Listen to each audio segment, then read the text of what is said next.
Hey students, let's talk about faith when troubles come at school in your life if you're in junior high or high school. We're going to talk about the triple threat for young people. In James 1, it says this: "Dear brothers and sisters, when troubles come your way, consider it an opportunity for great joy." I know that sounds crazy. This is what James said. "For you know that when your faith is tested, your endurance has a chance to grow," or your patience has a chance to grow. "So let it grow," he said. "For when your endurance is fully developed, you will be perfect and complete, needing nothing." So let's talk about troubles coming your way. See, James is saying here, when troubles come your way. He's not saying if troubles come your way.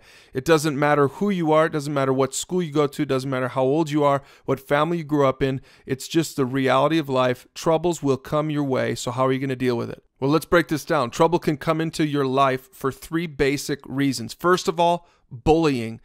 Persecution was the word for it back in James's day 2,000 years ago. In fact, they were experiencing a lot of persecution back then, and maybe you can relate to that. Sometimes you get picked on. Sometimes people persecute you. Sometimes it's big-time persecution. Sometimes it's just little stuff.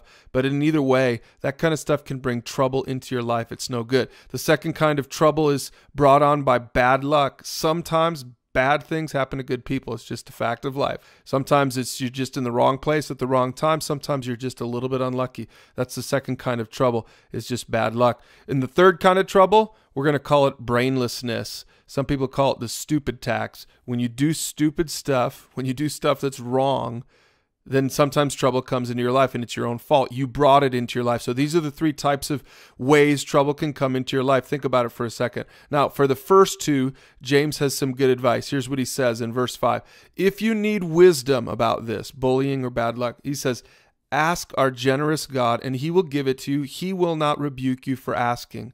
So James is talking about prayer here. You should go to God in prayer. If you don't know how to pray, talk to one of your leaders about it. Talk to your parents about it. How do you pray? How do you go to God and pray? It's just like having a regular conversation. But James says this: if you need wisdom, just ask him. God will give you wisdom to know how to deal with it. You can also go to some friends. You can also go to some leaders. Also go to your parents. Go to someone. Seek counsel. Say, hey, help me out with this. I'm struggling with this. I don't know why this bad stuff is coming into my life.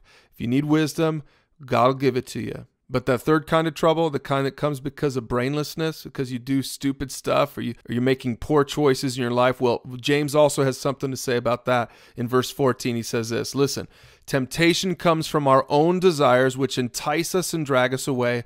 And these desires give birth to sinful actions. And when sin is allowed to grow, it gives birth to death.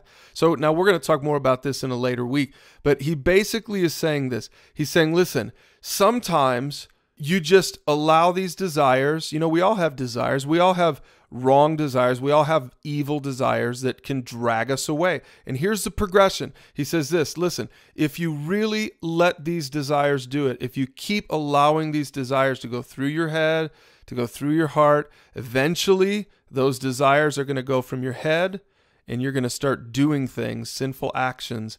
And then he says this: and when sin is allowed to grow, it's going to bring death into your life.